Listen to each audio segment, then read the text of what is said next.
Assalamualaikum warahmatullahi wabarakatuh. Perkenalkan, nama saya Muhammad Holani dengan NIM 18314211001. Mahasiswa Pendidikan Matematika semester 6 Universitas Muhammadiyah Sukabumi.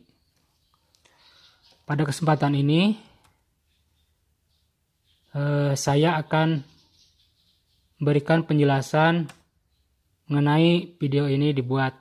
Untuk tujuan yang pertama yaitu ada untuk memenuhi tugas akhir mata kuliah Statistika Terapan dengan dosen pengampu Ibu Hamidah Suryani Lukman SSI MPD.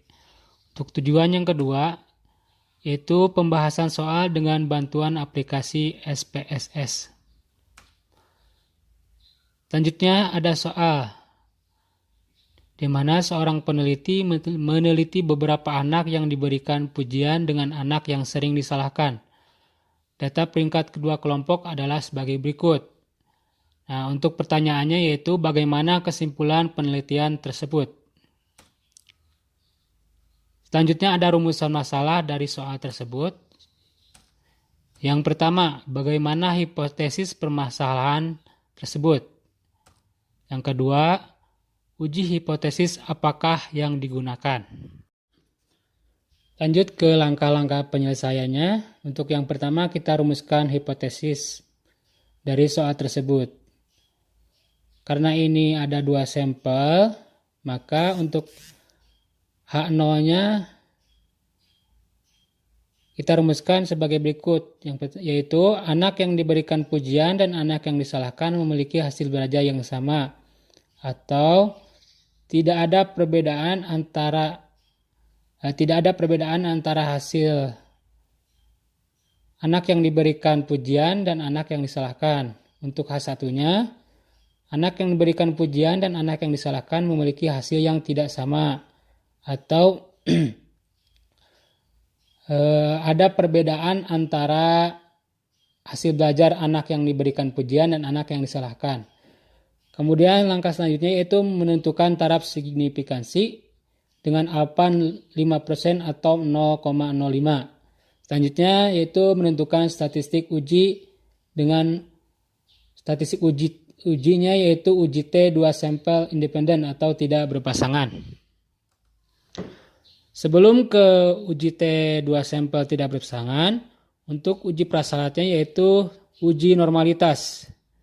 Di sini ada hipotesis uji normalitasnya dengan H0 data berdistribusi normal, H1-nya data tidak berdistribusi normal. Untuk kriteria penerimaannya, jika signifikansi lebih dari 0,05 maka H0 diterima. Jika signifikansi kurang dari 0,05 maka H0 ditolak. Berdasarkan hasil dari uji test of normality dari SPSS diperoleh nilai signifikansinya yaitu 0,108.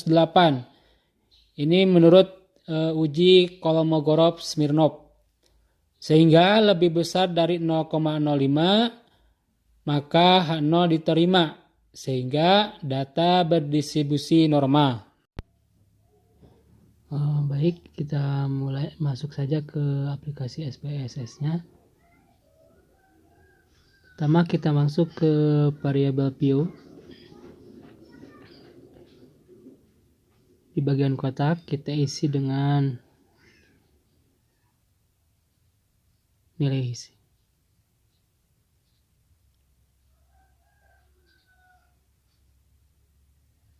Langsung enter.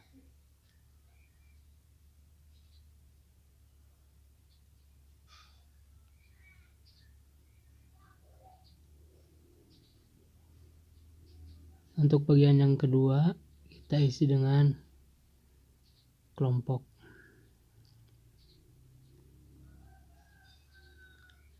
Enter. Nah, untuk pada label kita isi dengan nilai juga. Label yang kedua kita isi dengan kelompok.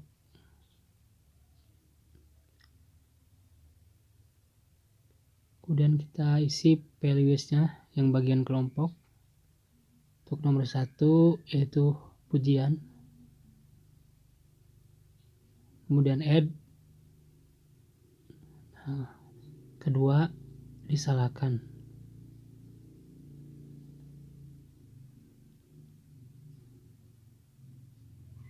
Klik OK.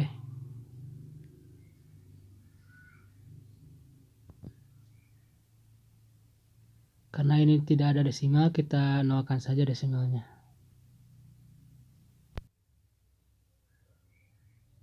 Lalu kita ke measure, kita bisa ganti dengan scale sama dua-duanya.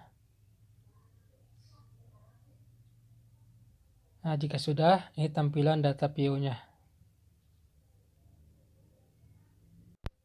Untuk selanjutnya kita masukkan datanya, karena datanya sudah saya buat di Excel. Jadi kita tinggal salin saja data dari Excel, lalu pindahkan ke aplikasi SPSS.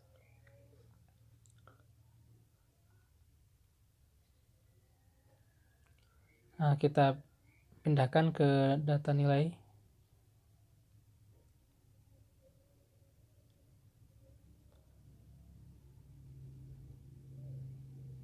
Sekarang yang disalahkan.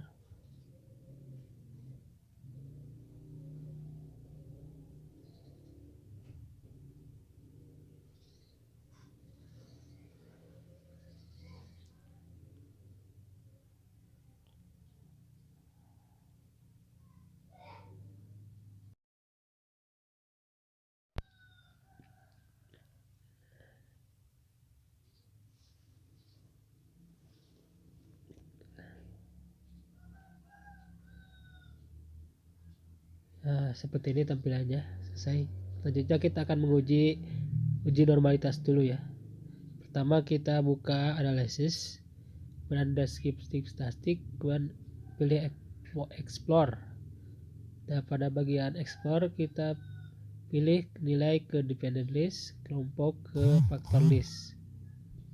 Kemudian kita pilih plots, kita centang yang normality plot with test. Kemudian continue dan OK. Kita tunggu sebentar.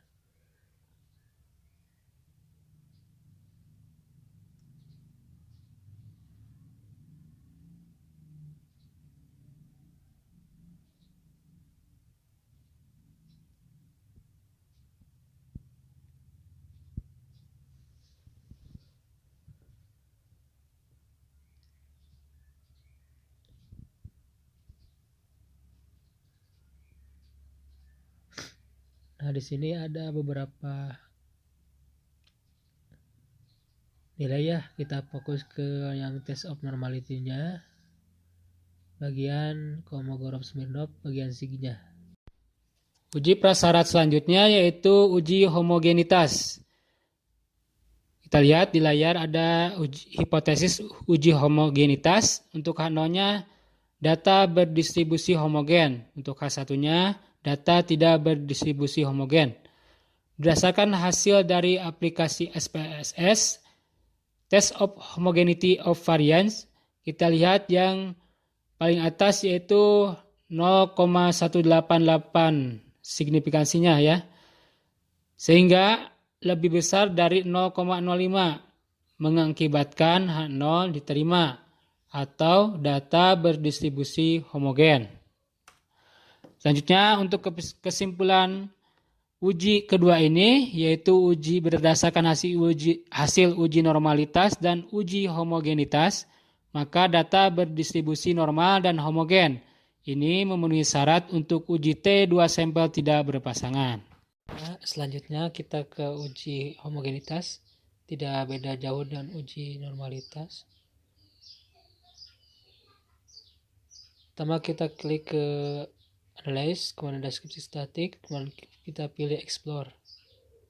Untuk nilai kita masukkan ke dependent list, kelompok ke factor list. Lalu kita klik Plots, kemudian yang dipilih yang untransformed. Oke. Kita tunggu dulu hasilnya.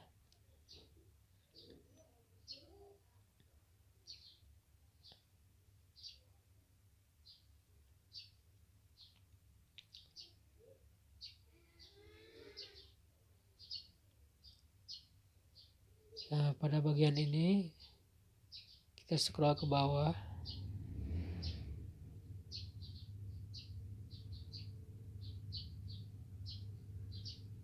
Nah, yang dilihat yaitu test of homogeneity of variance. Kemudian yang dilihat juga nilai signifikansinya yaitu 0,18. Selanjutnya kita ke uji T, 2 sampel tidak berpasangan. Langkah yang pertama yaitu kita menentukan dulu hipotesisnya. Untuk H0-nya, sini ada anak yang diberikan pujian dan anak yang disalahkan memiliki hasil belajar yang sama. Kemudian H1-nya, anak yang diberikan pujian dan anak yang disalahkan memiliki hasil belajar yang tidak sama. Kemudian kita menentukan taraf signifikansinya, alfanya 5% atau 0,05. Nah, selanjutnya didapat uji T 2 sampel tidak berpasangan dari SPSS. Kita lihat yang ke signifikansinya yaitu 0,014. Berdasarkan hasil uji T 2 sampel tidak berpasangan, nilai signifikansinya 0,14 kurang dari 0,05 sehingga 0 ditolak dan H1-nya diterima. Kesimpulannya, berdasarkan hasil uji T 2 sampel tidak berpasangan, maka anak yang diberikan pujian dan anak yang disalahkan memiliki hasil belajar yang tidak sama, atau terdapat perbedaan hasil belajar antara anak yang diberikan pujian dan anak yang disalahkan. Untuk langkah uji T 2 sampel, kita pilih analyze, kemudian kita pilih compare means, dan pilih independent sample test. Pada bagian tes variabel, kita pilih nilai, kemudian kelompok, masukkan ke grouping variabel. Dan klik define groups, kita pilih grup 1 diisi dengan 1, grup 2 diisi dengan 2. Klik continue. Oke. Tunggu hasilnya, dan ini hasilnya. Yang dilihat yang nilai signifikansinya yaitu 0,14.